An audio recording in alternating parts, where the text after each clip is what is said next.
ஹல்லேலூயா, ஹல்லேலூயா, ஹல்லேலூயா. ஆண்டவர் இரட்சகருமாய இயேசு கிறிஸ்துவின் நாமத்தில் வந்திருக்கிற ஓரோருத்தருக்கும் இயேசுவின் நாமத்திலே நன்றி சொல்லுகிறேன். ಕರ್ತನ ರಕ್ಷಕನಾಗಿರುವ ಯೇಸು ಕ್ರಿಸ್ತನ ಹೆಸರಿನಲ್ಲಿ ಬಂದಿರುವ ನಿಮಗೆಲ್ಲರಿಗೂ ನಾನು ವಂದನೆಯನ್ನು ಸಲ್ಲಿಸುತ್ತೇನೆ. ஹல்லேலூயா, ஹல்லேலூயா. இன்னைக்கு நம்ம தேவனுடைய வார்த்தையிலிருந்து நம்ம பார்க்க போற காரியம் என்னவென்றால், ಇವತ್ತು ನಾವು ಸತ್ಯವೇದದಿಂದ ನೋಡ್ಲಿಕ್ಕಿರುವ ಕಾರ್ಯವೇನೆಂದರೆ, ದೇವರು நம்மளை ஆசீர்வதிக்க நினைக்கலனா, ದೇವರು ನಮ್ಮನ್ನು ಆಶೀರ್ವದಿಸಲಿಕ್ಕೆ ಆತನು ನೆನೆಸದಿದ್ದರೆ ಅದಕ್ಕೆ ஒரு 5 ಕಾರಣ ಉಂಟು.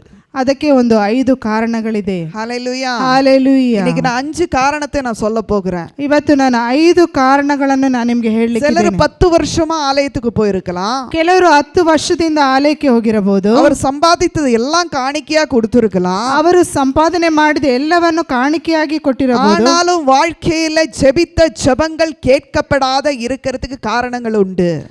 ಅವರ ಜೀವಿತದಲ್ಲಿ ಮಾಡಿದ ಪ್ರಾರ್ಥನೆಗೆ ದೇವರು ಕೇಳಲ್ಲದೆ ಇರುವುದಕ್ಕೆ ಕಾರಣಗಳಿದೆ. நம்ம தேவன் கேட்கிற தேவன். ஹல்லேலூயா. ನಮ್ಮ ದೇವರು ಕೇಳುವ ஒரு நாளும் கைவிட மாட்டார்னு சொன்னாரு.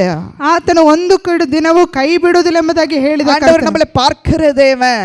ದೇವರು ನಮ್ಮನ್ನು ನೋಡುವ ದೇವರು, நம்மளை விசாரிக்கிற தேவன், ನಮ್ಮನ್ನು ವಿಚಾರಿಸುವ ದೇವರು, நேத்து இன்று என்று நம்மளோடு இருக்கிற தேவன். ಆತನು ಇವತ್ತು ನಾಳೆ ನಿರಂತರವ ನಮ್ಮ ಜೊತೆಯಲ್ಲಿ ಇರುವ ದೇವರು. நம்ம தேவன் நல்ல தேவன். ನಮ್ಮ ದೇವರು ಒಳ್ಳೆಯ ದೇವರು. ஆண்டவர் விருப்பப்பட்டபடியிலே நம்மளை ஆசீர்வதிக்கிற தேவன்.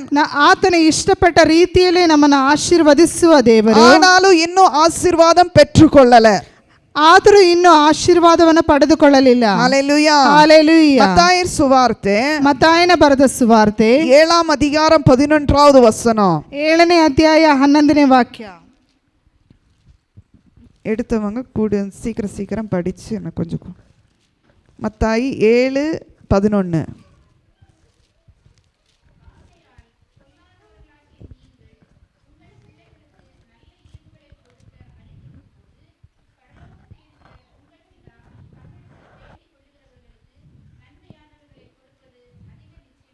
ஹல்லேலூயா, ஹல்லேலூயா. பலகீனவாದ நம்மளுக்கு ஒண்ணும் முடியாத ನಮಗೆ ಏನು ಅಸಾಧ್ಯವಾದದಂತ நம்மளே நம்ம பிள்ளைகளுக்கு நல்லதே கொடுக்கணும்னு விரும்பும்போது, ನಾವೇ ನಮ್ಮ ಮಕ್ಕಳಿಗೆ ಒಳ್ಳೆಯದನ್ನು ಮಾಡ್ಲಿಕ್ಕೆ ಇಷ್ಟಪಡುವಾಗ, பரலோகத்தின் பிதாவு, ಪರಲೋಕದಲ್ಲಿರುವ ತಂದೆಯು, பிதாவு நம்மளுக்கு நன்மை செய்யணும்னு அவர் விரும்புறாரு. ಆತನು ಒಳ್ಳೆಯದನ್ನು ಮಾಡಲಿಕ್ಕೆ ಆತನು ಇಷ್ಟಪಡುತ್ತಾನೆ. ಆದರೆ ದೇವನುடைய பிள்ளைகளாய நம்மளுடைய ஹೃದயம், ದೇವರ ಮಕ್ಕಳಾಗಿರುವಂತ ನಮ್ಮ ಹೃದಯ பலகீனமாயிருக்கிறனால, ಬಲಹೀನತೆ ಇರುವುದರಿಂದ நம்ம ಭವಿಷ್ಯத்துல என்ன நடக்கும்னு சொல்லிட்டு நம்ம புலம்பிக்கிட்டே இருப்போம். ನಮ್ಮ ಭವಿಷ್ಯದಲ್ಲಿ ಏನು ನಡೆಯುತ್ತದೆ ಎಂಬುದಾಗಿ ನಾವು ಗುಣಗುಟ್ಟವರಾಗಿದ್ದೇವೆ. ஏன்னா தேவன் சொல்கிறார், ಯಾಕಂದ್ರೆ ದೇವರು ಹೇಳುತ್ತಾನೆ, ஆசீர்வதிக்கிறவனே ஆசீர்வதிப்பேன்னு சொல்றாரு. ಆತನು ಆಶೀರ್ವದಿಸುವವನನ್ನು ಆಶೀರ್ವದಿಸುತ್ತೇನೆ ಎಂಬುದಾಗಿ ஆசீர்வாதம் கேட்காமலே வர்ற ஒரு காரியம். ಆಶೀರ್ವಾದವು ಕೇಳದೆ ಬರುವಂತ ಒಂದು ಕಾರ್ಯ. ஹல்லேலூயா, ஹல்லேலூயா. எப்படி நீங்க கஷ்டப்பட்டு மாசமிடி கஷ்டப்படும் போது, ಯಾವ ರೀತಿ ನೀವು ತಿಂಗಳೆಲ್ಲ ಕಷ್ಟಪಡುತ್ತೀರೋ, அந்த கஷ்டப்பட்ட காரியத்துக்கு அதுக்கு ஒரு வருமானம் சொல்லிட்டு நீங்க கேட்காமலே உங்க அக்கௌண்ட்டுக்கு வந்து விழுவும். ನೀವು ತಿಂಗಳೆಲ್ಲ ಕಷ್ಟಪಟ್ಟದಕ್ಕೆ ನೀವು ಕೇಳದೆ ಒಂದು ಸಂಬಳವು ನಿಮ್ಮ ಅಕೌಂಟಿಗೆ ಬಂದು ಬರುತ್ತದೆ. யாராவது ஒரு இன்டர்வியூல அட்டெண்ட் ஆகுறீங்க, ಒಂದು ಇಂಟರ್ವ್ಯೂಲ್ಲಿ ನೀವು ಅಟೆಂಡ್ ಮಾಡುವಾಗ தொடக்கத்துல நீங்க போய் கேட்பீங்க எவ்வளவு சம்பளம் கொடுக்குறீங்கன்னு. ಆ ಪ್ರಾರಂಭದಲ್ಲಿ ನೀವು ಕೇಳುತ್ತೀರಿ ಎಷ್ಟು ಸಂಬಳ ಕೊಡ್ತೀರಿ ಎಂಬುದಾಗಿ. ஆனா உங்களுக்கு தெரியும் இவ்வளவு சம்பளம் வரும்னு. ಆದರೆ ನಿಮಗೆ ಗೊತ್ತುಂಟು ಇಷ್ಟು ಸಂಬಳ ಬರುತ್ತದೆ. ஆனா இந்த டேட்டுக்கு வரும்னு சொல்லிட்டு உங்களுக்கு நல்லா தெரியுது. ಆದರೆ ಈ ತಾರೀಕಿಗೆ ನನಗೆ ಸಂಬಳ ಬರುತ್ತದೆ ಎಂಬುದಾಗಿ ಗೊತ್ತಿದೆ. ஆனா நம்ம டெய்லி போய் கேட்க மாட்டோம் எனக்கு இந்த மாசத்துல இந்த நாள் சம்பளம் கிடைக்குமான்னு. ಆದರೆ ದಿನ ಹೋಗಿ ಕೇಳುವುದಿಲ್ಲ ಈ ದಿನ ನನಗೆ ಸಂಬಳ ಬರುತ್ತದೆ ಎಂಬುದಾಗಿ. இதே போல கிறிஸ்துவ வாழ்க்கையில, ಇದೇ ರೀತಿಯಾಗಿ ಕ್ರಿಸ್ತನ ಜೀವಿತದಲ್ಲಿ ஆண்டவரை பின்பற்றுகிற ஒவ்வொருத்தரும், ದೇವರನ್ನು ಹಿಂಬಾಲಿಸುವ ಪ್ರತಿಯೊಬ್ಬರು, நம்ம போய் தேவனிடத்தை கேட்க மாட்டோம், தேவனே என்னை ஆசீர்வதிப்பீரா, ದೇವರೇ ನನ್ನನ್ನು ಆಶೀರ್ವದಿಸ್ತೀಯಾ. ஆண்டவர் சொல்வாரு நான் உன்னை ஆசீர்வதிச்சிட்டேன். ದೇವರೇ ಹೇಳ್ತಾರೆ ನಾನು ನಿನ್ನನ್ನು ಆಶೀರ್ವದಿಸಿದ್ದೇನೆ ಎಂಬುದಾಗಿ. இருக்கிற சந்தேகத்தினால, ಇರುವ ಸಂಶಯದಿಂದ நம்ம அநேக சாரி சோர்ந்து போகிறோம். ನಾವು ಅನೇಕ ಸಾರಿ ಸೋತು ಹೋಗುತ್ತೇವೆ, அசமாதான படுகிறோம், ಅಸಮಾಧಾನಗೊಳ್ಳುತ್ತೇವೆ. நாம என்ன கேட்டாலும் அது ஸ்பஷ்டமாய் கேட்க மாட்டோம். ನಾವು ಏನು ಕೇಳಿದ್ರು ಅದನ್ನ ಸ್ಪಷ್ಟವಾಗಿ ಕೇಳುವುದಿಲ್ಲ. ஹalleluya. ஹalleluya. இங்கிருந்து ஒசரோடு போகணும் அந்த ஒரே வழி இல்ல, நிறைய வழிகள் இருக்குது. ಇಲ್ಲಿಂದ ಹೊಸರೋಡಿಗೆ ಹೋಗ್ಬೇಕಿದ್ರೆ ಅನೇಕ ದಾರಿಗಳಿದೆ. ஆனா நம்ம என்ன பண்ணுவோம்? ಆದ್ರೆ ನಾವು ಏನು ಮಾಡ್ತೇವೆ? நான் இங்கிருந்து மெஜஸ்டிக் போயிட்டு ನಾವು ಇಲ್ಲಿಂದ ಮೆಜೆಸ್ಟಿಕ್ ಹೋಗಿ அதுக்கப்புறம் மார்க்கெட்டுக்கு வந்து ಅದಕ್ಕೆ ನಂತರ ಮಾರ್ಕೆಟಿಗೆ ಬಂದು அதுக்கப்புறம் சென்ட் ஜான்ஸுக்கு வந்து ಅದರ ನಂತರ ಸೆಂಟ್ ಜಾರ್ಜ್ಗೆ ಬಂದು அப்படித்தான் நான் ஒசரோடுக்கு வரேன்னு சொல்றேன். ಹಾಗೆಯೇ ನಾನು ಹೊಸರೋಡಿಗೆ ಬರ್ತೇನೆ ಎಂಬುದಾಗಿ. இன்னைக்கு இப்படித்தான் தேவனுடைய பிள்ளைகள் இப்படித்தான் சுத்திக்கிட்டே இருக்கிறாரு. ಹೀಗೆ ದೇವರ ಮಕ್ಕಳು ಈ ರೀತಿಯಾಗಿ ಸುತ್ತುತ್ತಾ ಇದ್ದಾರೆ. ஏன்னா ஆண்டவர் நம்மளே ஆசீர்வதிக்கன்னு விரும்புறாரு. ದೇವರು ನಮ್ಮನ್ನು ಆಶೀರ್ವದಿಸಲಿಕ್ಕೆ ಇಷ್ಟಪಡುತ್ತಾನೆ. ஆனா நம்மளுக்குள்ள என்ன இருக்குது? விசுவாச குறைவு இருக்குது. ಆದರೆ ನಮ್ಮ ಬಳಿಯಲ್ಲಿ ವಿಶ್ವಾಸದ ಕೊರತೆ ಇದೆ. அந்த விசுவாச குறைவு இருக்கிறதுனால ಆ ವಿಶ್ವಾಸದ ಕೊರತೆ ಇರುವುದರಿಂದ கேட்கிற காரியங்களை பெற்றுக்கொள்ளாம இருக்கிறோம். ಕೇಳಿದ ಕಾರ್ಯಗಳನ್ನು ಪಡೆದುಕೊಳ್ಳದೇ ಇದ್ದೇವೆ. யாக்கோபு 4:2 வசனத்தை நம்ம பார்க்கிறோம். ಯಾಕೋಬ 4:2 ವಾಕ್ಯವನ್ನು ನೋಡುವಾಗ, யாக்கோபு 4:2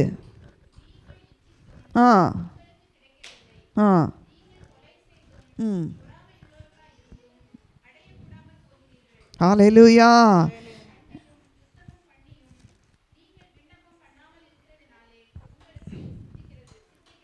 ஹalleluya.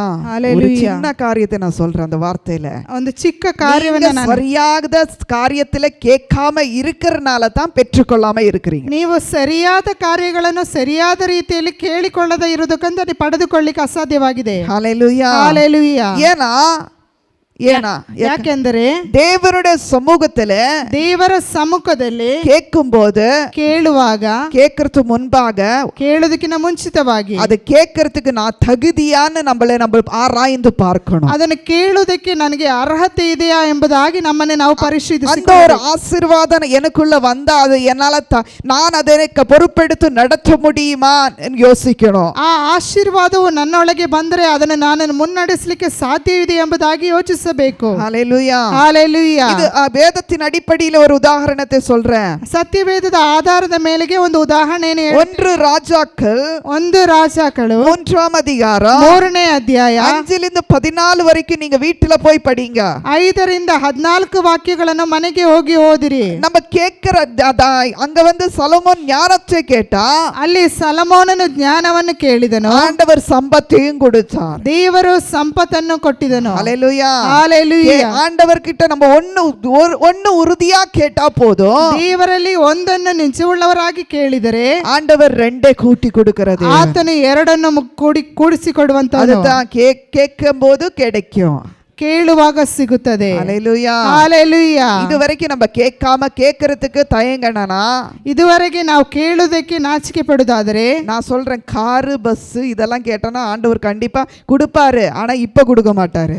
ಕಾರು ಬಸ್ಸು ಬೈಕ್ ಇವನ್ನ ಕೇಳಿದ್ರೆ ದೇವರು ಕೊಡ್ತಾರೆ. ಫಸ್ಟ್ ಓಟ ಕತ್ತುಕன்னு சொல்லுவார் ಆಂಡவர். ಆದ್ರೆ ದೇವರು ಹೇಳ್ತಾರೆ ನೀನು ಮೊದಲು ಓಡಿಸಲಿಕ್ಕೆ ಕಲಿತುಕೊಳ್ಳಬೇಕು. ಆಂಡவர் கிட்ட ஆரோக்கியத்தை கேட்டா ದೇವರ ಬಳಿಯಲ್ಲಿ ಆರೋಗ್ಯವನ್ನು ಕೇಳಿದ್ರೆ கண்டிப்பா கொடுப்பாரு. ಆರೋಗ್ಯ ಕೊಡುತ್ತಾರೆ. ஹalleluya. ஹalleluya. ஆண்டவருக்கு தெரியும், ದೇವರಿಗೆ ಗೊತ್ತುಂಟು என் பிள்ளை பலகீனமாய் இருக்கிறது, ನನ್ನ ಮಗಳು ಬಲಹೀನಲಾಗಿದ್ದಾಳೆ, அது இருக்கிறது அவருக்கு விருப்பம் இல்ல. ಆತನಿಗೆ ಅದು ಇಷ್ಟವಿಲ್ಲ. அவர் என் பிள்ளைகள் பலத்தோட இருக்கணும் தான் அவர் விரும்புறாரு. ತನ್ನ ಮಕ್ಕಳು ಬಲದಿಂದಲೇ ಇರಬೇಕೆಂಬುದಾಗಿ ಆತನು ಇಷ್ಟಪಡುತ್ತಾನೆ. ஹalleluya. ஹalleluya. ಸೊಲೊಮೋನ್ ஞானத்தை கேட்டா ಸೊಲೊಮೋನನು ಜ್ಞಾನವನ್ನು ಕೇಳಿದನು, ஆண்டவர் சம்பத்தையும் சேர்த்து கொடுத்தார். ಆತನಿಗೆ ಸಂಪತ್ತನ್ನು ಸೇರಿಸಿಕೊಟ್ಟನು. ஹalleluya. ஹalleluya. அப்ப நம்ம தேவன் நம்மளை ஆசீர்வதிக்கலன்னு சொல்ற முதல் காரியம் என்னன்னா, ದೇವರು ನಮ್ಮನ್ನು ಆಶೀರ್ವದಿಸಲಿಕ್ಕಿಲ್ಲ ಎಂಬುದಾಗಿ ಹೇಳಲಿಕ್ಕೆ ಮೊದಲೇ ಕಾರಣ ಏನೆಂದರೆ கேட்காம இருக்கிறது. ಕೇಳದೆ ಇರುವುದು. இன்னையிலிருந்து கேளுங்க, ಇವತ್ತಿಂದ ಕೇಳಿರಿ, ஆண்டவர் கண்டிப்பா கேட்பாரு. ದೇವರು ನಿಜವಾಗಿ ಆತನ ಕೇಳುತ್ತಾನೆ. இரண்டாவதாக, ಎರಡನೇದಾಗಿ, நம்ம அநேக சாரி நம்மளுடைய ஜெபங்களை கேட்கவே இல்லைன்னு சொல்லிட்டு நம்ம புலம்புறோம். ದೇವರು ನನ್ನ ಪ್ರಾರ್ಥನೆಯನ್ನು ಕೇಳಲಿಲ್ಲ ಎಂಬುದಾಗಿ ಗುಣಗುಟ್ಟುತ್ತೀರಿ. ஹalleluya. ஹalleluya. எதனால குணகுட்டுறோம்? ಯಾವುದಕ್ಕೋಸ್ಕರ ಗುಣಗುಟ್ಟುತ್ತೇವೆ? ನಂಬಿಕೆಯ ಕೊರತೆ ಇರುವುದனால ಗುಣಗುಟ್ಟುறோம். ನಂಬಿಕೆಯ ಕೊರತೆ ಇರುವುದರಿಂದ ಗುಣಗುಟ್ಟುತ್ತೇವೆ. ஹalleluya. ஹalleluya. இந்த கடுகு சின்னதுதான், ಸಾಸಿವೆಯು ಚಿಕ್ಕದಾಗಿದೆ. அதுக்கு எண்ணெயில போட்டா தான் அது இன்னும் சின்னதா இருக்குதுன்னு சொல்லிட்டு அப்படியே தண்ணியில போட்டா அது வெடிக்குமா? ಅದನ್ನು ನೀರಲ್ಲಿ ಹಾಕಿದರೆ ಅದು ಹೊಡಿತದಾ? ಇಲ್ಲ. ಅದು நம்ம தண்ணி இது எண்ணெயில போட்டாதான் ಅದು ಎಣ್ಣೆಯಲ್ಲಿ ಹಾಕಿದರೇನೆ ಅದರ ಸಟಸಟಪ್ಪು அந்த ಪಡಪಡಪ್ಪು தெரியும். ಅದರ ಒಂದು ಪಡಪಡಪ ಎಂಬ ಸೌಂಡ್ ಗೊತ್ತಾಗುತ್ತದೆ. ಇದೇ ರೀತಿಯಾಗಿ வாழ்க்கையில சிறு நம்பிக்கையா இருக்கட்டும், ಒಂದು ಚಿಕ್ಕ ನಂಬಿಕೆಯಾಗಿರಬೇಕು. கேட்கும்போது எல்லாத்தையும் கேட்டு ஆண்டவரையும் குழப்பு நீங்களும் குழம்பி மொத்தமா குழம்பாதுங்க. ದೇವರಲ್ಲಿ ಕೇಳುವಾಗ ನೀವು ಸಂಶಯಗೊಂಡು ದೇವರನ್ನು ಸಂಶಯ ಪಡಿಸುವಾಗಬಾರದು. ஹalleluya ஹalleluya. கேட்கும்போது ಕೇಳುವಾಗ கேட்கிற முன்பாக ಕೇಳೋದಕ್ಕಿಂತ ಮುಂಚಿತವಾಗಿ நல்லா என்னென்ன தேவை இருக்குது ಏನೆಲ್ಲ ಅವಶ್ಯಕತೆ ಇದೆ எல்லாம் எழுதுங்க. ಎಲ್ಲವನ್ನು ಬರೆದಿಟ್ಟುಕೊಳ್ಳಿ. எழுதி வச்சு ಬರೆದಿಟ್ಟ ನಂತರ ஆண்டவர்கிட்ட சொல்லுங்க, ದೇವರ ಬಳಿಯಲ್ಲಿ ಹೇಳಿ, ಅಪ್ಪ நான் உன் பொண்ணு, நான் ನಿಮ್ಮ ಮಗಳು, நான் உன்னோட பையன், நான் ನಿನ್ನ ಮಗನು, எனக்கு இதெல்லாம் தேவை இருக்குதுப்பா, ನನಗೆ ಇದೆಲ್ಲವೂ ಅವಶ್ಯಕತೆ ಇದೆ, இது உன் இரக்கத்தினால எனக்கு கொடுப்பா, ನಿನ್ನ ಒಂದು ದಯೆಯಿಂದ ನನಗೆ ಅನುಗ್ರಹಿಸು, ஏன்னா நீ கொடுத்தா எனக்கு அது ಶಾಶ್ವತமா இருக்கும், ಯಾಕೆಂದ್ರೆ ನೀನು ಕೊಟ್ಟರೆ ಅದು ಶಾಶ್ವತವಾಗಿರುತ್ತದೆ. அப்பா நான் உன்னை விசுவாசிக்கிறேன், ನಾನು ನಿನ್ನನ್ನು ವಿಶ್ವಾಸಿಸುತ್ತೇನೆ, எனக்கு கொடுத்து பாரு, ನನಗೆ ಕೊಟ್ಟು ನೋಡು, நான் எப்படி பண்றேன் நீ கொஞ்சம் என்ன நம்பு, ನನ್ನನ್ನು ಸ್ವಲ್ಪ ನೀನು ಕೊಟ್ಟು ನೋಡು, ಆಗ ನಾನು ಏನು ಮಾಡ್ತೀನಿ ಎಂಬುದಾಗಿ ನಿನ್ನನ್ನು ನಂಬು. ஹalleluya. இந்த மாதிரி தான் நான் கேட்டது. ಈ ರೀತಿಯಾಗಿ ನಾನು ಕೇಳಿದೆ. நான் கேட்டேன், என்ன கொஞ்சம் நம்புப்பா இந்த பெங்களூர்ல, ಸ್ವಲ್ಪ ನನ್ನನ್ನು ನಂಬು, ಈ பெங்களூர் பட்டணத்துல என்ன கொஞ்சம் நம்பு, ಸ್ವಲ್ಪ ನನ್ನನ್ನು ನಂಬು ಎಂಬುದಾಗಿ, எனக்கு கொஞ்சம் கொடுப்பா, ನನಗೆ ಸ್ವಲ್ಪ ಕೊಡು, கொடுத்து பாரு, ಸ್ವಲ್ಪ ಕೊಟ್ಟು ನೋಡು, இருந்தாலும் இல்லாமல் இருந்தாலும் நான் செய்கிறேன், ಇದ್ದರೂ ಇಲ್ಲದಿದ್ದರೂ ನಾನು ಮಾಡುತ್ತೇನೆ. ஆண்டவர் கொடுத்தாரு, ದೇವರು ಕೊಟ್ಟರು. ஹalleluya ஹalleluya. அப்போ வேதத்தின் அடிப்படையில மத்தாய் 21:22, ಮತ್ತಾಯಿ 21 ಅಧ್ಯಾಯ 22ನೇ ವಾಕ್ಯ, Matthew 21:22,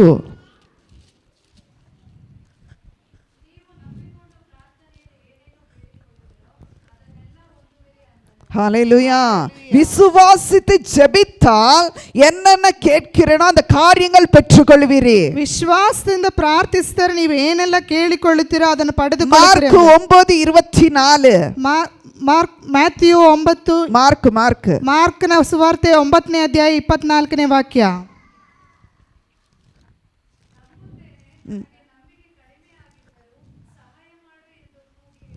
ஹalleluya ஹalleluya. அப்ப நம்ம விசுவாசத்துல குறைவு இருக்கும்போது, ಕೊರತೆ ಇರುವಾಗ கேட்டது கிடைக்காது, ಕೇಳಿದು ಸಿಗುವುದಿಲ್ಲ. ஹalleluya ஹalleluya. அப்ப என்ன பண்ணணும், இரண்டாவதாக ಆತನ ಎರಡನೇದಾಗಿ எந்த காரியத்தை கேட்டாலும், ನಾವು ಏನು ಕಾರ್ಯವನ್ನು ಕೇಳಿದರೂ, எந்த காரியத்தை நீங்க மனசுக்குள்ள சிந்திச்சாலும், ಯಾವ ಕಾರ್ಯಗಳನ್ನು ಮನಸ್ಸಿನಲ್ಲಿ ಚಿಂತಿಸಿದರೂ அப்பளே நம்ம யோசிக்கணும், ஆண்டவரே இந்த காரியத்தை பெற்றுக்கொள்ளறதுக்கு எனக்கு விசுவாசம் இருக்குதா, ಆವಾಗಲೇ ಯೋಚಿಸಬೇಕು, ದೇವರೇ ಈ ಕಾರ್ಯಗಳನ್ನು ನಾನು ಪಡೆದುಕೊಳ್ಳಿಕ್ಕೆ ನನಗೆ ವಿಶ್ವಾಸ ಇದೆ ಎಂಬುದಾಗಿ.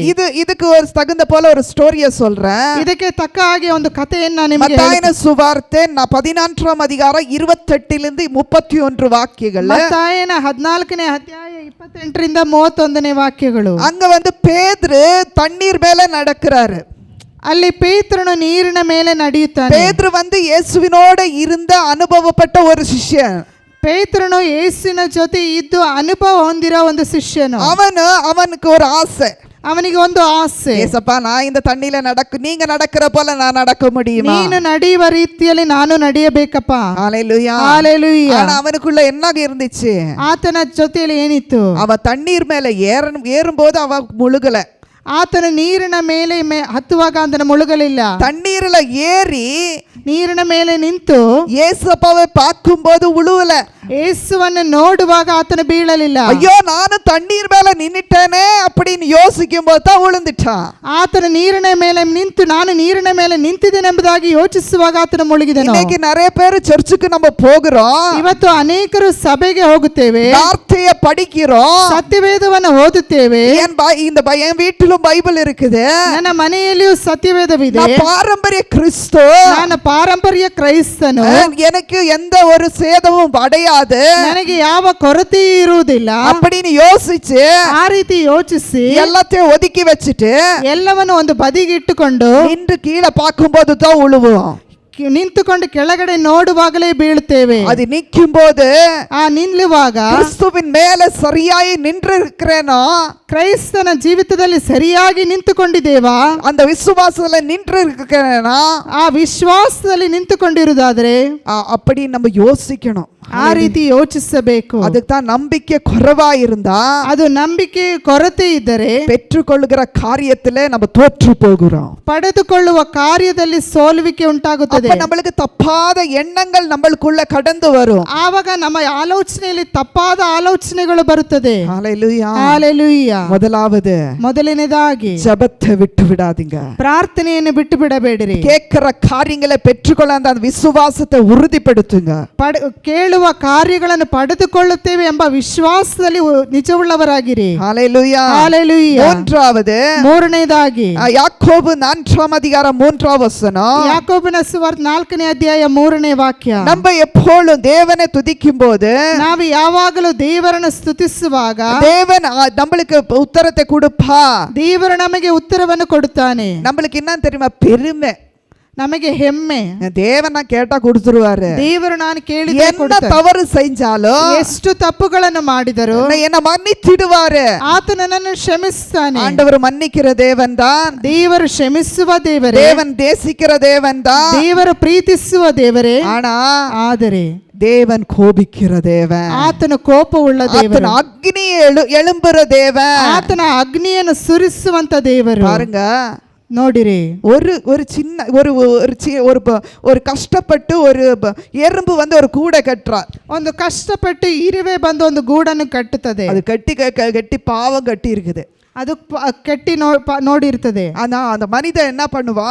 ಆದರೆ ಮನುಷ್ಯನ ಏನು ಮಾಡ್ತಾನೆ? ಅದು எடுத்து ಅದನ್ನು ತೆಗೆದು நல்லா இருக்குதே, ಚೆನ್ನಾಗಿದೆಯಲ್ಲ, இதை நம்ம உடைச்சிடலாம்னு சொல்லிட்டு உடைக்கும் போது ಅದನ್ನು ಚೆನ್ನಾಗಿದೆ ಎಂಬುದಾಗಿ ಕೈಯಲ್ಲಿ ತೆಗೆದು உள்ள ஒரு பாம்பு அடங்கி இருக்கும். ಆದ್ರೆ ಒಳಗಡೆ ಒಂದು ಹಾವು ಇರುತ್ತದೆ. நம்ம என்ன பண்ணுவோம்? கிறிஸ்துவ வாழ்க்கையில் நம்ம இருக்கிறேன்னு நினைச்சிட்டு, ನಾವು ಕ್ರೈಸ್ತ ಜೀವಿತದಲ್ಲಿ ಇದೇನೆಂಬುದಾಗಿ ನೆನೆಸಿ, நம்ம ஜெபிக்காம துதிக்காம ஆராதனை பண்ணாம ஆலயத்துக்கு வராம அப்படியே ಮೊರಟುತನமா இருந்தா, ನಾವು ಪ್ರಾರ್ಥಿಸದೆ ದೇವರ ಆಲಯಕ್ಕೆ ಬರದೆ ಸ್ತುತಿಸದೆ ಹಾಗೆ ಮೊರಟುತನದಿಂದ ಇದ್ದರೆ, உள்ள இருந்த அந்த அசுத்தாவி, ಒಳಗಡೆ ಇರುವಂತ ಒಂದು ಅಶುದ್ಧ ಆವಿ அப்படியே நம்மளை கடிச்சிரும். ಹಾಗೆ ನಮ್ಮನ್ನು ಕಡಿದು ಇಡುತ್ತದೆ. ஹalleluya. ஹalleluya. இதுதான் கிறிஸ்துவ வாழ்க்கையில, ಇದೇ ಕ್ರೈಸ್ತನ ಜೀವಿತದಲ್ಲಿ நம்ம ಸ್ವಾರ್ಥம் என்ன ஆனாலும் ಸ್ವಾರ್ಥம் உடைச்சிரலாம். ನಾವು ಏನಾದ್ರೂ ಪರವಾಗಿಲ್ಲ ಒಂದು ಸ್ವಾರ್ಥತೆ, எப்படினா அவனோட காரியத்தை குழப்பிடலாம். ಹೇಗಾದ್ರೂ ಆ ಕಾರ್ಯವನ್ನು ನಾಶಪಡಿಸಬೇಕು. நான் சொல்றேன், ஒண்ணே சொல்றேன். ನಾನು ಒಂದೇ ಒಂದು ಹೇಳುತ್ತೇನೆ. யாக்கோபு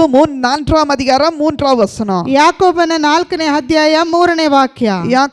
படிங்க அப்படியே. ಸಂಕೀರ್ತನ 37:4. ಅದೇ ರೀತಿಯಾಗಿ ಸಂಕೀರ್ತನೆ 37:4.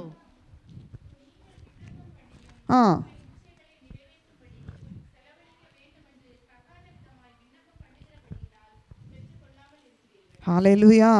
நம்ம பெற்றுக்கொள்ள இருந்தா, ನಾವು ಪಡೆದುಕೊಳ್ಳಬೇಕಾದರೆ நம்ம ಸ್ವಾರ್ಥத்திலே ஜெபிக்க கூடாது. ನಾವು ಸ್ವಾರ್ಥದಿಂದ ಪ್ರಾರ್ಥಿಸಬಾರದು. ஒரு சொந்தமான பிரயோஜனத்துல ஜெபிக்க கூடாது. ಒಂದು ಸ್ವಂತ ಪ್ರಯೋಜನದಲ್ಲಿ ಪ್ರಾರ್ಥಿಸಬಾರದು. நான் ஜெபிக்கிற காரியத்துல கர்த்தருடைய நாமம் மகிமைப்படணும். ನಾನು ಪ್ರಾರ್ಥಿಸುವ ಕಾರ್ಯದಲ್ಲಿ ದೇವರ ನಾಮವು ಮಹಿಮೆ ಪಡಬೇಕು. அவருக்கு அவருடைய நாமம் புகழ்ச்சப்படணும். ದೇವರ ನಾಮವು ಮಹಿಮೆ ಹೊಂದಬೇಕು. அப்படின்னு சொல்லிட்டு நம்ம யோசித்தாலே, ಹಾಗೆ ನಾವು ಯೋಚಿಸಿ நம்மளுடைய அந்த ಬಂಧನಗಳು ಮಾರಪ್ தொடங்கும். ಆವಾಗ ನಮ್ಮ ಬಂಧನಗಳು ಬಿಚ್ಚಲ್ಪಡುತ್ತದೆ. ஹalleluya. ஹalleluya. 37வது சங்கீர்த்தனம் 4வது வசனம். 37:4வது வசனம். ಕೀರ್ತನೆ 37:4. ಆಗ ಯೆಹೋವನಲ್ಲಿ ಸಂತೋಷಿಸುವಿ, ಆತನು ನಿನ್ನ ಇಷ್ಟಾರ್ಥಗಳನ್ನು ನೆರವೇರಿಸುವನು. ஹalleluya. ஹalleluya. அப்பதான் தேவன் உங்களுடைய இஷ்டத்தை நிறைவேற்றுவார். ಆವಾಗನೇ ದೇವರು ನಿಮ್ಮ ಇಷ್ಟವನ್ನು ನೆರವೇರಿಸುತ್ತಾನೆ. நம்ம ஜெபிக்கிறவங்க, ನೀವು ಪ್ರಾರ್ಥಿಸುವಾಗ அடுத்தவன் எந்த காரியத்திலேயோ, ಬೇರೆಯವರ ಯಾವ ಕಾರ್ಯದಲ್ಲಿಯೋ ಅವರ ಕಾರ್ಯத்தை குறித்து ಬಹಳ ಜಾಗೃತಿಯುಳ್ಳவராக இருக்கணும். அந்த ಕಾರ್ಯದ ಕುರಿತು ಬಹಳ ಜಾಗರೂಕತೆ. ஒரு தீமையும் நினைக்க கூடாது. ಒಂದು ಅದಕ್ಕೆ ನಾಶನವನ್ನು ಪಡಿಸಬಾರದು. ஹalleluya. Hallelujah. ஒரு தீமையும் நினைக்காத இருந்தா ಒಂದು ನಾಶವನ್ನು ನೆನೆಸದಿದ್ದರೆ ஆண்டவர் கண்டிப்பா உங்களுக்கு அந்த வாய்ப்பை கொண்டு வருவார். ನಿಜವಾಗಲೂ ದೇವರು ನಿಮಗೆ ಅವಕಾಶವನ್ನು எப்படி ಒದಗಿಸುತ್ತಾರೆ. அந்த மனுஷன் அந்த உரும்பு கூட எடுத்து பார்க்கும்போது நல்லா இருந்துச்சு, ಆ ಇರುವೆಯ ಒಂದು ಗೂಡನ್ನು ತೆಗೆದು ನೋಡುವಾಗ ಚೆನ್ನಾಗಿರುತ್ತದೆ. அது கையிலேயே எடுத்து உடைக்கிறது, அந்த அசுத்தாவி அவனுக்குள்ள இருந்த உடைக்கும் போது ಆ ಇರುವೆಯ ಗೂಡನ್ನು ಕೈಯಲ್ಲಿ ತೆಗೆದು ಹೊಡೆದುವಾಗ ಅಶುದ್ಧಾತ್ಮವು உள்ள என்ன இருந்துச்சுன்னு தெரியல, ಅದರ ಒಳಗಡೆ ಏನಿದೆ ಎಂಬುದಾಗಿ ಗೊತ್ತಿಲ್ಲ. அது உள்ள இருந்த அந்த பாம்பு அவனை கடிச்சிச்சு. ಆ ಒಳಗಡೆ ಇರುವ ಹಾವು ಅವನನ್ನು ಕಚ್ಚಿತು. இதுதான் நம்ம என்ன பண்ணுவோம், ஜெபிக்கிறோம், ನಾವು ಪ್ರಾರ್ಥಿಸ್ತೇವೆ. அடுத்தவங்களை குறித்து ஜெபிக்கும் போது ಬೇರೆಯವರನ್ನು ಕುರಿತು அவருடைய பாவங்களுக்காகவும் ಅವರ ಪಾಪಗಳಿಗೋಸ್ಕರ அக்கிரமங்களுக்காகவும் ಅನೀತಿಗೋಸ್ಕರ தேவனே அவனை சந்தியும் தான் சொல்லணும். ದೇವರೇ ಅವರನ್ನು ಸಂಧಿಸು ಎಂಬುದಾಗಿ ಹೇಳಬೇಕು. ஹalleluya. இப்படி ஜெபித்தா ಹೀಗೆ ಪ್ರಾರ್ಥಿಸಿದರೆ ஆண்டவர் உங்களையும் சந்திப்பாரு. ದೇವರು ನಿಮ್ಮನ್ನು ಸಂಧಿಸುತ್ತಾರೆ. ஹalleluya. ஹalleluya. இந்த காரியத்தை குறித்து ಈ ಕಾರ್ಯವನ್ನು ಕುರಿತು லூக்கா 23 அதிகாரம் 8-9 வசனங்களை படிக்கலாம். ಲೂಕ 23ನೇ ಅಧ್ಯಾಯ 8-9 ವಾಕ್ಯಗಳು. 23:8-9.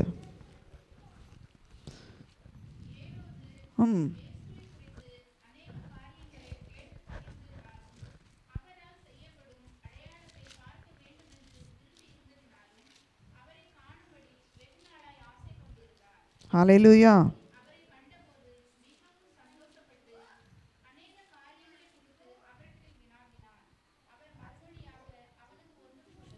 ஹalleluya.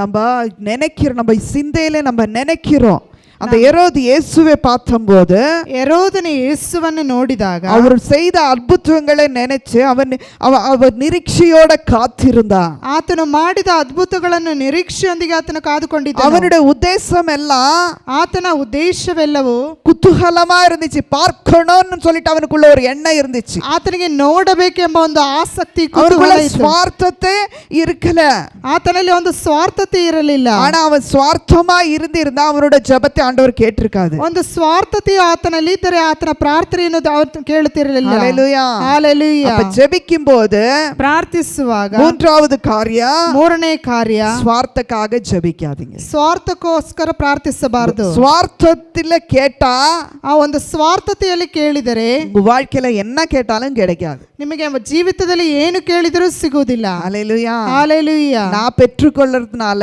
ನಾನು ಪಡೆದುಕೊಳ್ಳುವುದರಿಂದ என் குடும்பமோ, ನನ್ನ ಕುಟುಂಬವೋ, என் சந்ததியோ, ನನ್ನ ಸಂತತಿಯೋ, என்னை சுத்தி இருக்கிறவங்களோ, ನನ್ನನ್ನು ಸುತ್ತಿರುವವರು இந்த ஆசீர்வாதம் கடந்து போகணும். ಈ ಆಶೀರ್ವಾದವು ದಾಟಿ ಹೋಗಬೇಕು. ஹalleluya. ஹalleluya. இப்ப இன்னைக்கு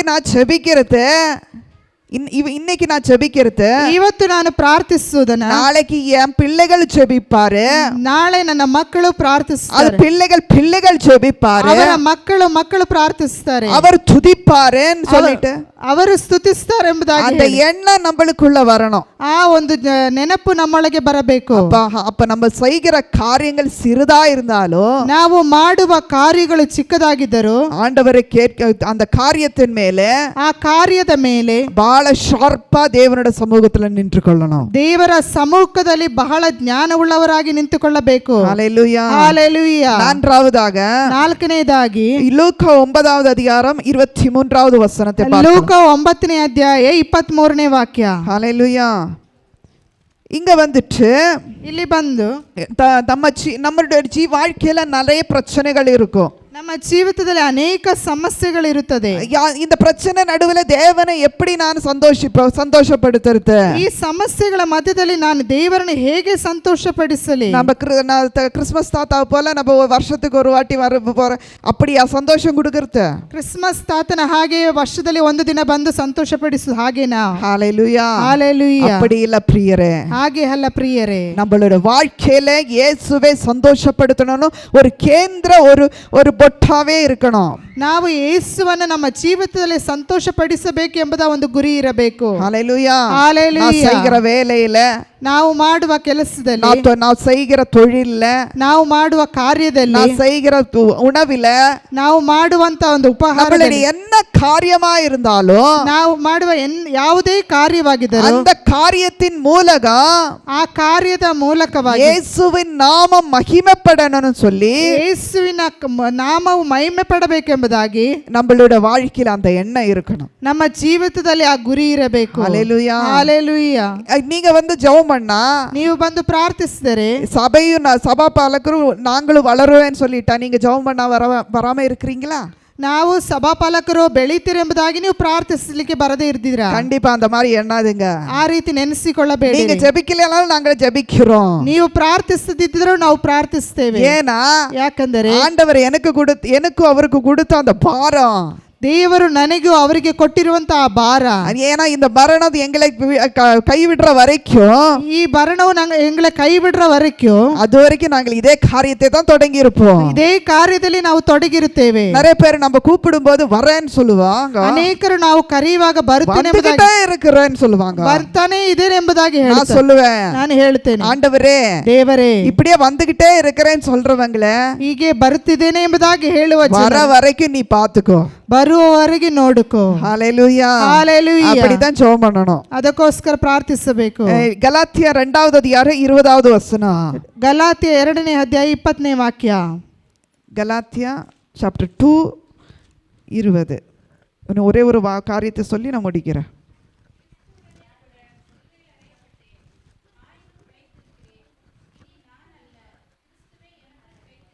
ஹalleluya.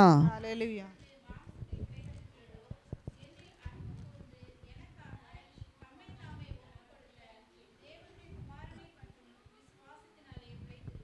ஹalleluya. ஹalleluya. நம்மளோட வாழ்க்கையில, ನಮ್ಮ ಜೀವಿತದಲ್ಲಿ, எல்லா காரியத்திலயும் ಎಲ್ಲಾ ಕಾರ್ಯದಲ್ಲಿಯೂ தேவன் மேலே சாய்ந்திருக்கணும். ದೇವರ ಮೇಲೆ ಹೊರಗಿರಬೇಕು. ஹalleluya. நம்மளோட எல்லா ದೃಷ್ಟಿಕೋನವೂ, ನಮ್ಮ ಎಲ್ಲ ದೃಷ್ಟಿಯು தேவர மேலே வைக்கும்போது, ದೇವರ ಮೇಲೆ ಇಡುವಾಗ அப்ப நம்மளுக்கு சந்தோஷம் வரும். ಆವಾಗ ನಮಗೆ ಸಂತೋಷ அப்ப ಸಿಗುತ್ತದೆ. நம்மளுக்கு சமாதானம் வரும். ಆವಾಗ ನಮಗೆ ಸಮಾಧಾನ ಸಿಗುತ್ತದೆ. ஹalleluya. ஹalleluya. நம்ம கிறிஸ்மஸ் தேவன், நம்மளுடைய தேவன், ನಮ್ಮ ದೇವರು கிறிஸ்மஸ்க்கு, ಕ್ರಿಸ್ಮಸ್ಸಿಗೋ, ஈஸ்டருக்கு, ಈಸ್ಟರಿಗೋ இந்த மாதிரி காரியங்களுக்கு மட்டும் வந்து போகிற தேவன் இல்ல. ಈ ರೀತಿ ಕಾರ್ಯಗಳಿಗೆ ಮಾತ್ರ ಬಂದು ಹೋಗುವಂತ ದೇವರಲ್ಲ. எல்லா சமயத்திலும், ಎಲ್ಲಾ ಸಮಯದಲ್ಲಿಯೂ நம்மளோட இருந்து ನಮ್ಮ ಜೊತೆಯಲ್ಲಿ ಇದ್ದು நம்மளை விசாரிக்கிற தேவனா இருக்கிறார். ನಮ್ಮನ್ನು ವಿಚಾರಿಸುವ ದೇವರಾಗಿದ್ದಾನೆ. ஹalleluya. ஹalleluya. லூக்கா 12வது அதிகாரம் 16லிருந்து 21. ಲೂಕ 12ನೇ ಅಧ್ಯಾಯ 16ರಿಂದ 21. இங்க ஒரு தனி இருக்கிறா.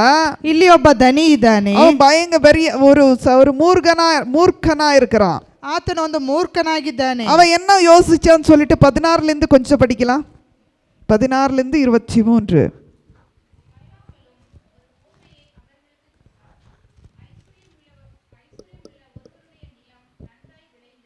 இங்க ஐஸ்வர்யம் உள்ள ஒரு மனுஷனுடைய நிலம் நன்றாய் வளர்ந்தது. ಐಶ್ವರ್ಯವಂತನ ಒಬ್ಬ ವ್ಯಕ್ತಿಯ ಭೂಮಿಯು ಒಳ್ಳೆಯದಾಗಿ ಬೆಳೆಯಿತು. அதுல நிறைய கணஜகள் எல்லாம் இருந்தது. ಅದರಲ್ಲಿ ಅನೇಕ ಕಣಜಗಳ ಫಲವತ್ತತೆ ಇತ್ತು. ஆனா அது அவன் என்ன பண்ணா, ಆದರೆ ಅವನು ಏನು ಮಾಡಿದನು, விளைஞ்ச அந்த ஒரு காரியத்துக்காக கர்த்தரை துதிக்கல. ಆ ಬೆಳೆಯು ಬೆಳೆದ ಒಂದು ಕಾರ್ಯಕ್ಕೋಸ್ಕರ ದೇವರನ್ನು ಸ್ತುತಿಸಲಿಲ್ಲ. அது வைக்கிறதுக்காக ஒரு கொட்டாரத்தை பண்ணா. ಆತನು ಅದನ್ನು ಇಡ್ಲಿಕ್ಕೋಸ್ಕರ ಒಂದು ಗೂಡಾರನ್ನು ಮಾಡಿದನು. இன்னைக்கு நம்மளை ஆசீர்வதிக்க முன்பாக, ನಮ್ಮನ್ನು ಆಶೀರ್ವದಿಸುವುದಕ್ಕಿಂತ ಮುಂಚಿತವಾಗಿ ಅಂಬಾನಿಯ போல நம்ம யோசிக்கிறோம். ಅಂಬಾನಿ ಆ ರೀತಿಯಲ್ಲಿ ನಾವು ಯೋಚಿಸ್ತೇವೆ. நம்ம யோசனை தப்பு இல்ல, நான் தப்பான்னு சொல்லல. ನಾವು ಯೋಚನೆ ಮಾಡುದು ತಪ್ಪೆಂಬುದಾಗಿ ನಾನು ಹೇಳ್ತಾ ಇಲ್ಲ. வீட்ல படுத்து தூங்கிக்கிட்டு இருந்தா பத்துமா? ನಾವು ಮನೆಯಲ್ಲಿ ಮಲಗಿ ನಿದ್ದೆ ಮಾಡಿದ್ರೆ ಆಗುತ್ತದಾ? என்ன பண்ணணும்? ಏನು ಮಾಡಬೇಕು? சிந்திக்கணும், ಯೋಚಿಸಬೇಕು. அந்த காரியத்தை நம்ம செயல்ல கொண்டு வரணும். ಅದನ್ನು ನಾವು ಕ್ರಿಯೆಯಲ್ಲಿ ಮಾಡಬೇಕು. ஹalleluya. ஹalleluya. நான் எப்படி இந்த காரியத்திலிருந்து இன்னும் முன்னேறலாம்? ನಾನು ಹೇಗೆ ಈ ಕಾರ್ಯದಲ್ಲಿ ಹೇಗೆ ಮುಂದೆ ಹೋಗಲಿ? இந்த காரியத்திலிருந்து இந்த காரியத்துக்கு என்ன எப்படி போகலாம்? ಈ ಕಾರ್ಯದಿಂದ ಈ ಕಾರ್ಯಕ್ಕೆ ಹೇಗೆ ಮುಂದೆ ಹೋಗಲಿ ಎಂಬುದಾಗಿ நம்ம யோசிக்காம இருந்தா, ನಾವು ಯೋಚನೆ ಮಾಡದೇ ಇದ್ದರೆ சத்ரு இன்னொரு யோசனையை கொண்டு வந்து போட்டு ಸೈತಾನನ ಇನ್ನೊಂದು ಯೋಚನೆಯನ್ನು ತೆಗೆದುಕೊಂಡು யோசனையில ನಿನ್ನ ಯೋಚನೆಯಲ್ಲಿ உங்களை தூங்க வச்சிருவா. ನಿಮ್ಮನ್ನು ನಿದ್ದೆ ಮಾಡಿಸುತ್ತಾನೆ. ஹalleluya. Hallelujah. ಅದಕ್ಕೆ ಹೇಳ್ತೀನಿ, யோசிக்கிற முன்னபாக ಯೋಚಿಸುವುದಕ್ಕಿಂತ ಮುಂಚಿತವಾಗಿ ಜಾಗೃತಿ ಉಳ್ಳವರಾಗಿರುங்க. ಜಾಗೃತಿಯಾಗಿರಬೇಕು. ஹalleluya. Hallelujah. நான்காவது, ನಾಲ್ಕನೇದಾಗಿ நம்ம தேவன ಮೇಲೆ நம்மளோட சொந்த கவனத்தை ನಮ್ಮ ಸ್ವಂತ ಜ್ಞಾನದಲ್ಲಿ நம்மள சொந்த கவனವನ್ನು தேவன் மேலே நம்ம சொந்த என்ன சொல்லலாம், தேவரின் நம்மளோட ದೇವರ ಮೇಲೆ நம்ம வைக்கிற காரியங்கள், ದೇವರ ಮೇಲೆ ನಾವು ಇಡುವಂತ ಕಾರ್ಯಗಳು அது ஆசீர்வாதத்துக்காக மட்டும் வைக்காதுங்க. ಆಶೀರ್ವಾದಕ್ಕೋಸ್ಕರ ಮಾತ್ರ ಇಡದೆ, ஏன்னா ದೇವರು நம்மளை நல்லா நேசிக்கிற தேவன், ದೇವರು ಒಳ್ಳೆ ನಮ್ಮ ಪ್ರೀತಿಸುವ ದೇವರು, நம்மளுடைய எல்லா காரியங்களும் அவர் பார்க்கிற தேவன், ನಮ್ಮ ಎಲ್ಲಾ ಕಾರ್ಯಗಳನ್ನು ನೋಡುವ ದೇವರು. நம்ம பண்ண வேண்டிய காரியம் என்னன்னா, ನಾವು ಮಾಡಬೇಕಾದ ಕಾರ್ಯವೇನು? ஜெபிக்கணும், ಪ್ರಾರ್ಥಿಸಬೇಕು, நம்பிக்கையா இருக்கணும், ನಂಬಿಕೆಯಾಗಿರಬೇಕು. மூன்றாவது அவருடைய காரியங்களை ಬಹಳ ಶಾರ್ಪಾ இருக்கணும், ಆತನ ಕಾರ್ಯಗಳಲ್ಲಿ ಬಹಳ ಜ್ಞಾನವುಳ್ಳವರಾಗಿರಬೇಕು. ನಾಲ್ಕಾவது ಸ್ವಾರ್ಥಕ್ಕಾಗಿ ಎದುಮೇ செய்யாதுங்க. ಅದು ನಾಲ್ಕನೇದಾಗಿ ಸ್ವಾರ್ಥಕ್ಕೋಸ್ಕರ ಯಾವುದೇ ಕಾರ್ಯಗಳನ್ನು ಮಾಡಬಾರದು. ಸ್ವಂತಕ್ಕಾಗಿ ಎಂದ ಕಾರ್ಯವೂ ಕೇಳಾದೀங்க. ಸ್ವಂತಕ್ಕೋಸ್ಕರ ಯಾವುದೇ ಕಾರ್ಯಗಳನ್ನು ಕೇಳಬೇಡಿರಿ. ಹalleluya. ಹalleluya. இந்த சங்கீர்த்தன 18:30, ಕೀರ್ತನೆ 18:30, 18:30.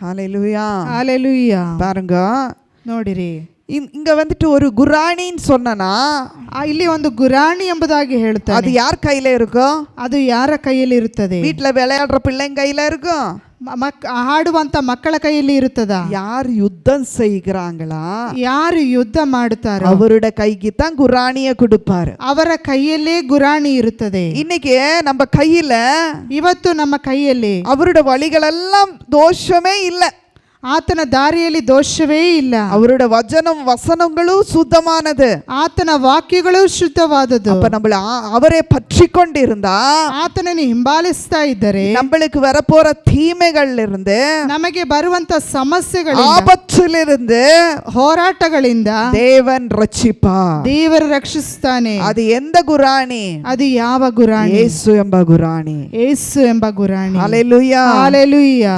ಅದಕ್ಕೆ ಅದಕ್ಕೆ தேவன் ಒಬ್ಬರ ಮೇಲೆ ವಿಶ್ವಾಸ இருந்தா, ದೇವರನಿಗೆ ಒಬ್ಬರ ಮೇಲೆ ವಿಶ್ವಾಸವಿದ್ದರೆ, அந்த விசுவாசத்துல, ಆ ವಿಶ್ವಾಸದಲ್ಲಿ, அந்த விசுவாசம் வர வரைக்கும் தான் கஷ்டம். ಆ ವಿಶ್ವಾಸ ಬರುವವರೆಗೆ ಮಾತ್ರ ಕಷ್ಟ. நம்ம மேல விசுவாசம் யார், நம்ம வீட்டுக்கு ஒருத்தர் வருவாரு, ನಮ್ಮ ಮನೆಗೆ ಒಬ್ಬರು ಬರುತ್ತಾರೆ. அவர் வந்த உடனே நம்ம வீட்டுல என்னெல்லாம் இருக்குது எல்லாமே காமிச்சிருவீங்களா? ನಾವು ಮನೆಯಲ್ಲಿ ಏನೆಲ್ಲ ಇದೆ ಎಂಬುದಾಗಿ ಎಲ್ಲವನ್ನು ಪರ್ಸನಲ್ வச்சதும் காமிச்சிருவீங்களா? ಪರ್ಸನಲ್ ಆಗಿ ಇಟ್ಟಿರುವುದನ್ನು ತೋರಿಸ್ತೀರಾ? என்ன பண்ணுவீங்க? ಫಸ್ಟ್ ಏನು ಮಾಡ್ತೀರಿ? அவர் ரொம்ப நெருங்கின பின்னாலதான், ಅವರು ಒಂದು ನಮ್ಮ ಜೊತೆ ಒಂದು ಸಂಬಂಧವನ್ನು ಇಟ್ಟುಕೊಂಡ ನಂತರ, ಪೂರ್ಣಮಾಯ್ நம்மளோட நெருங்கின பின்னாலதான், ಆತನ ಪೂರ್ಣವಾದ ಒಂದು ಸಂಬಂಧ ನಮ್ಮ ಜೊತೆಗಿದ್ರೆ ಮಾತ್ರ நம்மளுக்கு ಕೈ கொடுப்போம். ನಾವು ಅವರಿಗೆ ಹಸ್ತವನ್ನು ಕೊಡುತ್ತೇವೆ. அப்படி நம்மளே யோசிக்கிறது என்னும்போது, ನಾವೇ ಆ ರೀತಿ ಯೋಚಿಸುವಾಗ, அவர் வானத்தையும் பூமியை உண்டாக்கின தேவன், ಆತನು ಆಕಾಶವನ್ನು ಭೂಮಿಯನ್ನು ಉಂಟು ಮಾಡಿದ எல்லா ஐஸ்வர்யங்கள் உண்டு, ಎಲ್ಲಾ ಐಶ್ವರ್ಯವನ್ನು அவரிடத்துல யாரு, அவர் சொல்றாரு வார்த்தையில, பிச்சை எடுத்து தின்ற போல உங்களை வைக்க மாட்டேன்னு சொல்றாரு. ಆತನು ನಿಮ್ಮನ್ನು ಭಿಕ್ಷೆ ಬೇಡಿ ತಿನ್ನುವ ಹಾಗೆ ನಿಮ್ಮನ್ನು ನಾನು ಮಾಡುವುದಿಲ್ಲ ಎಂಬುದಾಗಿ ಹೇಳುತ್ತಾನೆ. ஏன்னா அவ்வளவு விசுவாசம், என் பிள்ளைகள் அவ்வளவு ரீதி நம்மளை காக்குறாருன்னு சொல்லிட்டு. ಯಾಕೆಂದ್ರೆ ಆ ರೀತಿ ಒಂದು ವಿಶ್ವಾಸ, ನನ್ನ ಮಕ್ಕಳು ಆ ರೀತಿ ನನ್ನನ್ನು ಕಾಪಾಡುತ್ತಾರೆ ಎಂಬುದಾಗಿ. அப்படி விசுவாசம் இருக்கிற நம்ம, ಆ ರೀತಿ ವಿಶ್ವಾಸ ಇರುವಂತ ನಾವು, அவர் மேல இன்னும் எப்படி ನಾವು அவரை திருப்திப்படுத்துறதுக்காக விசுவாசமா இருக்க முடியும்? ನಾವು ಯಾವ ರೀತಿ ಆತನನ್ನು ತೃಪ್ತಿಪಡಿಸಲಿಕ್ಕೋಸ್ಕರ ವಿಶ್ವಾಸವಾಗಿರಬೇಕು? பாருங்க, இதுக்கு ஒரு கதையை நான் சொல்றேன். ಇದಕ್ಕೆ ಒಂದು ಕಥೆಯನ್ನು ಹೇಳುತ್ತೇನೆ. ஆதிகாண்டம் 21 அதிகாரம் 1-5 வசனம். ಆದಿಕಾಂಡ 21ನೇ ಅಧ್ಯಾಯ 1-5 ವಾಕ್ಯಗಳು. இங்க பார்த்தா அப்ரஹாமனுக்கு தேவன் வாഗ്தானம் செய்கிறார். ಅಬ್ರಹಾಮನಿಗೆ ದೇವರು ವಾಗ್ದಾನ ಮಾಡುತ್ತಾನೆ, ஒரு மகனை கொடுக்கிறேன்னு சொல்லிட்டு, ಒಂದು ಮಗನನ್ನು ಕೊಡುತ್ತೇನೆ ಎಂಬುದಾಗಿ. அப்ப அந்த மகன் பிறக்கிறதுக்கு, ಆ ಮಗನ ಹುಟ್ಟುವುದಕ್ಕೆ எத்தனை வருஷம் காக்க வேண்டியது இருந்துச்சு? ಎಷ್ಟು ವರ್ಷ ಕಾಯಬೇಕಿತ್ತು? எத்தனை வருஷம்? 25 வருஷம் காக்க வேண்டியது. 25 ವರ್ಷ ಕಾಯಬೇಕಿತ್ತು. ஆண்டவர் நம்மளுக்கு கொடுக்கிறேன்னு தான் சொல்றாரு. ದೇವರು ನಮಗೆ ಕೊಡುತ್ತೇನೆ ಎಂಬುದಾಗಿ ಹೇಳುತ್ತಾನೆ. எல்லா விதத்திலும் உங்களை ஆசீர்வாதமாய் வைப்பேன் தான் சொல்றாரு. ಎಲ್ಲಾ ರೀತಿಯಲ್ಲಿ ಆಶೀರ್ವಾದವಾಗಿ ಇಡುತ್ತೇನೆ ಎಂಬುದಾಗಿ ಹೇಳುತ್ತಾನೆ. அப்ப நம்ம 25 வருஷம் எல்லாம் காக்க வேண்டியதில்ல. ನಾವು 25 ವರ್ಷ நான் சொல்றேன். ಕಾಯಬೇಕು. ஏன்னா ஆண்டவர் வைக்க மாட்டாரு. ಯಾಕೆಂದ್ರೆ ಆ ರೀತಿಯ ದೇವರು ಇಡುವುದಿಲ್ಲ. நீ விசுவாச ஓட்டத்தை ஓடனா, ನೀನು ವಿಶ್ವಾಸದ ಒಂದು ಓಟವನ್ನು ಓಡುವಾಗ அந்த ஓட்டம் முடிக்கிறதுக்கு முன்பாக ಆ ಓಟವನ್ನು ಮುಗಿಸುವುದಕ್ಕಿಂತ ಮುಂಚಿತವಾಗಿ ஆண்டவர் உங்களுக்கு கொடுத்து திருப்திப்படுத்துவார். ದೇವರು ನಿನಗೆ ಕೊಟ್ಟು ತೃಪ್ತಿಪಡಿಸುತ್ತಾನೆ. இதே போல தான் அப்ரஹாமனை ஆசீர்வதித்தார். ಇದೇ ರೀತಿಯಾಗಿ ಅಬ್ರಹಾಮನನ್ನು ಆಶೀರ್ವದಿಸಿದನು. அப்ரஹாம் தேவனிடத்துல காக்க வேண்டிய டைம் வரும்போது கூட ಅಬ್ರಹಾಮನ ದೇವರ ಬಳಿಯಲ್ಲಿ ಕಾಯುವಂತ ಒಂದು ಸಮಯ ಬಂದಾಗ அவன் சம்பூர்ணமான ஆசீர்வாதத்தை பெற்றுக்கொண்டான். ಆತನು ಒಂದು ಸಂಪೂರ್ಣವಾದ ಆಶೀರ್ವಾದವನ್ನು ಪಡೆದುಕೊಂಡನು. இன்னைக்கு நாம எத்தனை பேர் அரையும் குறை ஆசீர்வாதம் வேணும்னு சொல்றவங்க கை தூக்குங்க. ಇವತ್ತು ಅರ್ಧ ನನಗೆ ಆಶೀರ್ವಾದ ಸಾಕು ಎಂಬುದಾಗಿ ಹೇಳುವರು ಕೈಯನ್ನು ಎತ್ತಿರಿ. யாரும் தூக்கல, ಯಾರು ಎತ್ತಲಿಲ್ಲ. அப்ப நம்மளுக்கு என்ன வேணும்? ನಮಗೆ ಏನು ಬೇಕು? பூர்ணமான ஆசீர்வாதம் வேணும். ಪೂರ್ಣವಾದ ಆಶೀರ್ವಾದ. ஹல்லேலூயா. ஹalleluya. அப்ப பூர்ணமான ஆசீர்வாதம் வேணுமா இருந்தா ಆ ಪೂರ್ಣವಾದ ಆಶೀರ್ವಾದ ನಮಗೆ ಬೇಕಾದರೆ ಮೊದಲನೇದಾಗಿ ஆசீர்வதிக்கிற தேவன், ಆಶೀರ್ವದಿಸುವ ದೇವರು ஏன் என்ன ஆசீர்வதிக்கல, ಯಾಕೆ ನನ್ನನ್ನು ಆಶೀರ್ವದಿಸಲಿಲ್ಲ, அந்த காரியத்தை குறித்து தான் 5 காரியத்தை சொன்னேன். ಅದನ್ನೇ ನಾನು 5 ಕಾರ್ಯಗಳನ್ನು ಕುರಿತು ಹೇಳಿದೆ. என்ன ಮೊದಲನೇದಾಗಿ ಏನು? என்னது சொல்லுங்க பார்க்கலாம். ஜெபிக்கிற காரியங்களை உறுதியா ஜெபிக்க மாட்டோம். ಪ್ರಾರ್ಥಿಸುವಾಗ ಒಂದು ದೃಢ ನಿರ್ಧಾರದಿಂದ ಪ್ರಾರ್ಥಿಸಬೇಕು. ಪ್ರಾರ್ಥಿಸುವುದಿಲ್ಲ. ಪ್ರಾರ್ಥಿಸುವ ಕಾರ್ಯಗಳು ದೃಢ ನಿರ್ಧಾರದಿಂದ ಪ್ರಾರ್ಥಿಸದೇ ಇರುವುದು. ದೃಢ ನಿರ್ಧಾರದಿಂದ ಪ್ರಾರ್ಥಿಸದೇ ಇರೋದು. ஹல்லேலூயா. ஹல்லேலூயா. ஜெபிக்கிற காரியத்துல உறுதியா ஜெபிக்காம இருக்கிறது. ಪ್ರಾರ್ಥಿಸುವ ಕಾರ್ಯದಲ್ಲಿ ದೃಢ ನಿರ್ಧಾರ ಇಲ್ಲದೆ ಇರುವುದು. ஹல்லேலூயா. ஹல்லேலூயா. இரண்டாவது நம்பிக்கைய குறைவு. ಎರಡನೇದಾಗಿ ನಂಬಿಕೆಯ ಕೊರತೆ. ஹல்லேலூயா. மூன்றாவது ಸ್ವಾರ್ಥம்.